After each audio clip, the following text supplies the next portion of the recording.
This is going to be my first preview for the Ravens-Chiefs AFC Championship showdown Sunday afternoon in Baltimore. I'll be up front with you. Initially, this is an admittedly incomplete preview, at least in my opinion.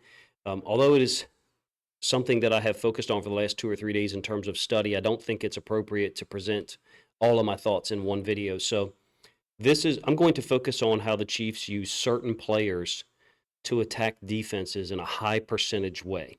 Now, pick three guys, okay? I'll name you the players in a moment.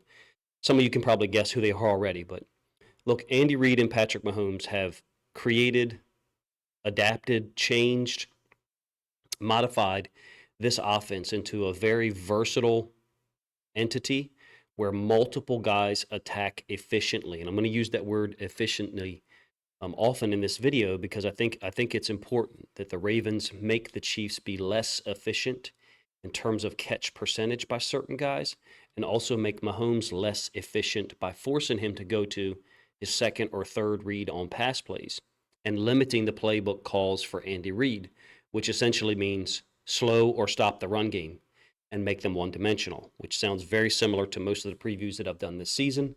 And you may hold a different opinion than I do, but I think Pacheco and the run game are an emerging threat that is not talked about enough so far. So I'll focus this first preview on three players for the Chiefs that I think fall into that category, efficient. But they're all used in different ways in different areas of the field. Now, it's impossible to predict how the Chiefs will have specific game plan things they'll do to put our players in conflict and then put their offensive skill position guys in high advantage situations. I did use film from 4 games generally for this film study for the Chiefs offense. So here they are in reverse order. The road win over the Bengals last week, clearly. But that was a Bills defense that I think was weakened somewhat by injuries. Nonetheless, credit the Chiefs for their ability to control the football, run the football, and create run-pass situations for Andy Reid's playbook. Week 17 against the Bengals. I skipped over the regular season finale against the Chargers for obvious reasons. So against the Bengals in Week 17, that's a game where Kansas City fell behind 17-7 in the second quarter. The Bengals offense was rolling for a while to an extent. And then the Chiefs defense just pitched a shutout, and the offense was able to get 6 consecutive field goals to win the game 25-17. Now, from a Ravens perspective, if we can hold them to field goals in the red zone multiple times, that's a good thing. Hopefully not 6 field goals, but hopefully 2 or 3. The week before that, Week 16 against the Raiders, Kansas City's offense turned the ball over twice and generated only 308 total yards on 74 plays. That's 4.2 yards per play. We'll take that right now from a Ravens defensive standpoint. The Raiders on that day were able to score 2 defensive touchdowns and win 20-14. I also used significant film from Week 8 against the Broncos. That was a 20-4-9 loss where, again, this was a rematch against a division opponent. So I picked those 2 rematches, Week 8 against the Broncos and Week 16 against the Raiders, because those 2 defenses, in my opinion, came out and physically set a tone on the Chiefs' offense, and I think took away options for Mahomes and, to a larger extent, Andy Reid.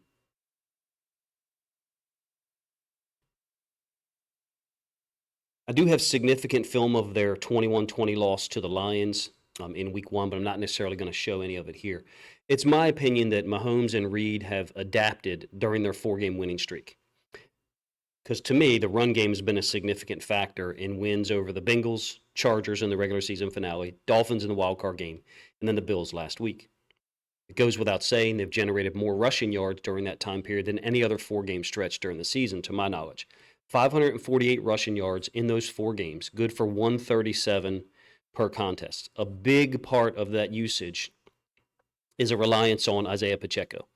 Second-year running back that I think he has superstar potential. When you watch the film of him, if the Chiefs' offense wasn't so balanced, if they weren't so focused on forcing defenses to be honest and utilizing so many different players, which I think is a good thing, I think that's why they're efficient, then Pacheco could get more carries and probably more targets in the pass game where he's dangerous as well. Now, this year he finished with, I think, 935 yards on the ground, just over 200 carries, I think 205. So he's not being overused, but in this 4-game stretch, now granted he didn't play against the Chargers in Week 18. So 3 games played in this 4-game stretch. He's got 326 rushing yards. think he's a big part of what they like to do. And even though Kansas City finished with less rushing yards overall in 2023 than they did the previous 2 years, I think they're relying on the run game more, at least lately. Pacheco's also got big play potential. In some ways, he reminds me a little bit of Keaton Mitchell. I think Keaton Mitchell's got more breakaway potential, but Pacheco you can give the ball to on a basic run concept, and he can get 30 yards, which totally changes the dynamic of a possession. And that's why he's one of the three guys, obviously, that I'm going to focus on and show some film of, talk about how the Chiefs use him and how they may try to attack the Ravens' defense. Individually, Pacheco runs incredibly hard, doesn't shy away from contact at all. It goes without saying. He generally gets about 15 carries a game, but in the 3 games he's played in the last month, it's risen to 19 rushes per game. So that's when I say that he's a huge factor for this game for the Ravens to limit. That's where I'm coming from. He's being more productive, and he's getting more opportunities. Having said that, I'm going to focus on him second, though. And first we'll take a look at Travis Kelce and how he's moved all around the formation pre-snap and how I think he plays at a different rhythm or pace than many other guys in the NFL, including other tight ends. So we'll get the film started here. He did average less yards per catch this season than he's ever averaged, I think 10.5. He's still been very effective, and he often uses like a change of pace or slower releases so that when he does hit the gas, like this play last week against the Bills, by the way, he's lined up at fullback in 12 personnel. And when I say he hits the gas, I mean he's full speed here. Versus some of these other releases you'll see, he's geared down, definitely. And this is all designed, I think, to get him open against one or two of the inside linebackers. I think it catches guys off guard. This is a real slick 12 personnel formation. Diamond should be familiar to most Ravens fans. It looks like the Bills, they're catching the Bills in like 2-man. It ends up looking like trail man. Maybe it's just the corners got beat, so it ends up looking like trail. Trail man is something that the Bucs played a lot of against the Chiefs in the Super Bowl when they beat them with Tyreek Hill, because they were trailing behind him intentionally and then having a safety over the top so that there was no way for Mahomes to layer the throw. I'm not sure that this is intentionally trail man and these guys aren't just beat. Additionally, I'm not sure that this inside linebacker isn't supposed to be on Kelce anyway, but the release of the two tight ends is different. The release up to the top side of the field is out into the flats, and you've got a vertical seam release here by Kelce that's more up the field clearly. He lines up in the slot often. He always has, clearly. This alignment as a fullback, I think, is something that the Ravens just got to be aware of, and they might use, I would say, to attack us to the boundary, try to get him isolated on Patrick Queen. In the slot here against the Bills last week, this one's not just a different tempo. He's up top. I'll run it multiple times. I don't know if you guys like running it multiple times. I wonder if sometimes it hurts me as far as the copyright stuff. But he shows his awareness mid-play here, if you ask me. It's up at the top side of the screen. They use motion a lot, particularly from the boundary into the field. Now, in this case, it's different. It's from the field with MVS into the boundary. He uses his hands and his strength to press the inside linebacker towards the middle of the field and open up space onto what I believe is a landmark for the Chiefs offense. That's the top of the numbers. Near the top of the numbers, I think, is a landmark for a lot of spread teams or a lot of offenses in general, but I think it is one specifically for them. I think there's, maybe not every play, but a lot of plays Mahomes has someone on that landmark such that he knows if 1 and 2 aren't open, I can come back to this landmark and he'll be there. In this particular play, with MVS going in motion and running a wheel, you got all of the options for Mahomes to the right. Additionally, you got a reverse pivot by Mahomes, so he's reverse pivoting out. Now, he's not booting towards that arrow that I just drew, but I exaggerated it so you could understand when I say reverse pivot. Reverse pivot is something he uses on a lot of outside zone concepts for Pacheco into the boundary. So this is a complementary play, if you ask me. He's got Rashee Rice underneath, Kelce, getting a little push off, hedge, whatever you want to call it, on the inside linebacker, Klein, who actually played way better than people are giving him credit for, and then MVS on the wheel. It's a 12 personnel formation, but you're using Kelce as a receiver, and I think that's consistent with what we're probably going to see, particularly into the boundary. They've been using this a lot more, 12, 13 personnel, and I think it shows the versatility of, I think it's Noah Gray, 83, who's an underrated football player, if you ask me. All right, another 12 personnel. This is last week. Touchdown for Kelce up to the top side screen. Blown coverage by the Bills. completely blown against what ends up being a bunch formation. Kelce's the point man. It's like a snag smash, which is similar to what we run, except there's an out route instead of a shoot route. Kelce just runs through the outside shoulder of the safety, Poirier, I think it's Poirier, and there's nobody there. You can see that the inside linebacker, I'm not sure who his name is, I think it's 25, down to the boundary. He's trying to communicate something to everyone, and I don't know exactly what he's trying to communicate, but the fact that there ends up being a blown coverage at the end of this play, wide open Travis Kelce, indicates to me that 25 was aware of something that nobody else was. Easy touchdown. I do find his pace to be just different. Almost, I'm going to use a word that hopefully Chiefs fans, if they listen this long, don't take offense to. It's almost too slow at times, but I think it's intentional often. This is an interception against the Broncos in Week 8. Now, I think that this is a layered release. He's slowing up intentionally because of the vertical by 3 here is going to pull the Mike linebacker in Tampa too. So I think his release is slow intentionally and then trying to bring it onto the vacated space over the top of the nickel defender once the play develops. It's a Tampa 2, like I said, and Mahomes tries to stick it in between the nickel defender and the Mike, but the Mike is at such depth that, again, he's intentionally getting a slower release in him to be layered into that open space that's been cleared out by the vertical by 3. And in this case, they'd have been better served for him to actually get full speed and be more, not just have more depth, but also more in towards the hash already so that Mahomes could stick this throw in there. It ends up being a throw that Mahomes, some would say, well, maybe he should throw it a little higher, maybe a foot and a half higher and a little bit more towards the middle of the field so Kelce could run onto it. Well, he knows it's the coverage. Mahomes knows the coverage that the Mike linebacker would carry, any vertical. In this case, 3 is crossing the field. And I think Kelce's release is a little bit slow. They use this 12 and 13 personnel so much that it allows them to basically use Kelce as a receiver. And I think in some ways it makes him more dangerous because they can get your base defense on the field. But he's very precise, if you ask me. Almost like he reminds me of an NBA scorer who used to average 27, 28 a game and be more athletic and explosive, and now understands the game and can pick and choose spots and still gets his 23, 24, maybe 25, but is a whole lot more efficient. I think he had 93 catches this year, 92 catches, something like that, on significantly less targets than normal. He's got a 77% catch percentage in 2023. I think that's ridiculous in terms of efficiency. I like this speed out against the corner.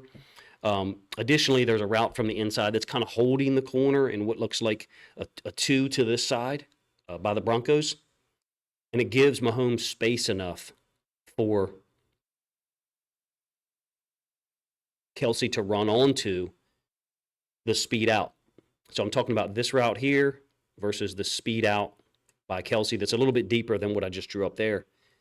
But it held the corner long enough, and it's a tight end. And that's the thing that I think is, A, interesting about what they're doing with tight ends, and B, perhaps a little dangerous against the Ravens. I wonder if the Ravens aren't just going to say, as a corner, we're not going to respect this play here by this guy. We're going to clamp down on Kelce. And, of course, then the Chiefs will have natural counters to that. I think Kelce is maybe a different player from an explosive standpoint than the Ravens fans saw in 2021. It's his lowest yards per catch he's ever posted, with the least amount of first downs gained in the last 7 years. Now, granted, he only played 15 games. Didn't play Week 18 because they didn't need him to. Nonetheless, if you ask me, even though the numbers are down, it's high efficiency rating, number 1. Number 2, very smart about knowing when to turn it on and when not to.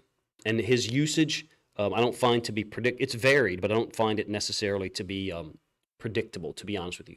Wide alignment here against the Raiders, who played extremely well defensively that week. And he'll run the snag route. Also, they use 84 Watson, who's a really versatile player.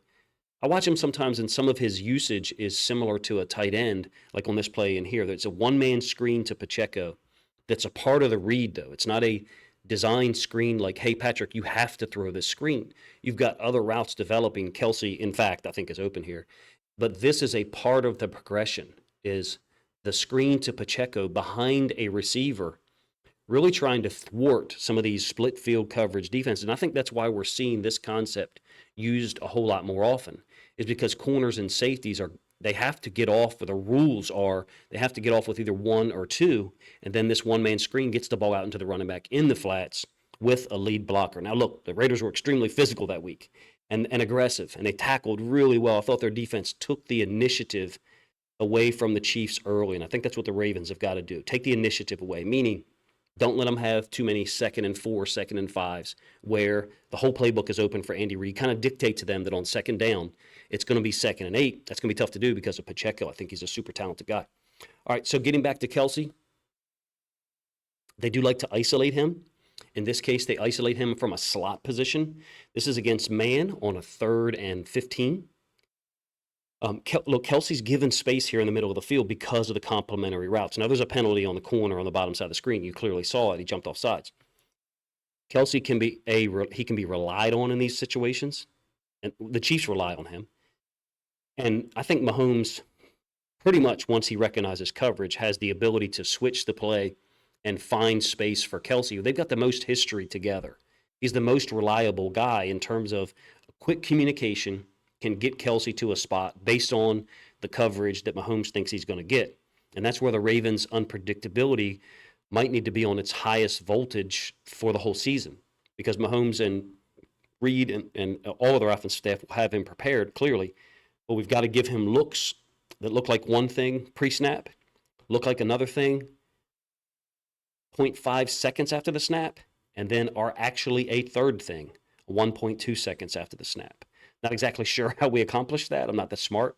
But Mike McDonald's been doing such things for the whole year, and we need him to pitch another shutout, maybe not a shutout on the scoreboard, but another shutout of an opposing team's quarterback in terms of that guy being able to process what happens post-snap. I want to talk about shield concepts and screens to finish here, with very good at executing these things and not having them called. MVS, both wide open on that play. All right, this is the 1st and 10 against the Bengals. Rice is up top against CTB. And the problem is, in terms of Kelce and Rice, they'll line up anywhere in Reid's really diverse offense at this point. You can't focus on any one single position player. And Reid is going to be trying to play his game. And Mike McDonald wants to play his shell game of multiple coverages, making it look like one thing and perhaps morphing into a second or third look post-snap. All of those things, I think, are predicated on, is it 2nd and 4 or is it 2nd and 8? It sounds very simplistic. And to me, of the 3 guys that I just identified, if I was going to pick one that the Ravens definitely shut down, it would be Pacheco. If we could sit here right now and say that you hold someone to no impact at all, I don't know about you. You may vote Kelce. You may vote Rashee Rice. I guess you'd vote Patrick Mahomes, right? Patrick Mahomes has no impact, but I think that's unrealistic. Of the 3 guys, I would vote Pacheco. I think the passing game is really multiple in terms of who gets the football. The singular element is Pacheco in the run game. He's the more defined guy from the standpoint of he handles the biggest workload in the rushing attack. I think we must slow him down or prevent him from getting the big runs, particularly to the boundary. You can see, hopefully from the film I showed, that he runs really hard, and he can, in fact, break tackles consistently with linebackers and DBs. So we got to tackle well. And we, as a Ravens defense, have a high standard. I think we're up to the task. We just have to limit the big plays, clearly, and that'll give us a great chance to win. Turnovers is a key that I haven't mentioned other than briefly earlier. The Chiefs have committed 30 turnovers over the course of the year. It's entirely possible they turn the ball over at least once. They've turned the ball over once in each of their last 2 games. How that turnover occurs, which part of the field it occurs in, does the defense take it back to the house? All big factors. In their 6 losses this year, 12 turnovers overall. I think by being less multiple recently, focusing on running the football a little bit more, they've become less likely to turn the ball over. In my opinion, Reid and their coaching staff recognizes that, and they will use less risky plays so that they don't turn the football over as often. You cannot turn the football over 2 or 3 times against the Ravens on Sunday and expect to win the football game if our offense is able to get things going. I'll try to have at least one more preview out. Forgive me for this one being late. Took a long time to get done and haven't been feeling great, as you can probably tell by the sound of my voice. Man, if you've listened this long, thank you very much. for checking the video out. Let me know what you think in the comment section. If you think other Ravens fans or Chiefs fans, in fact, might enjoy this breakdown, this film study preview of three of the biggest players that are determining factors offensively for the Chiefs in this game, then please consider grabbing a link to this video, sharing it out on social media so other Ravens fans can enjoy this content as well.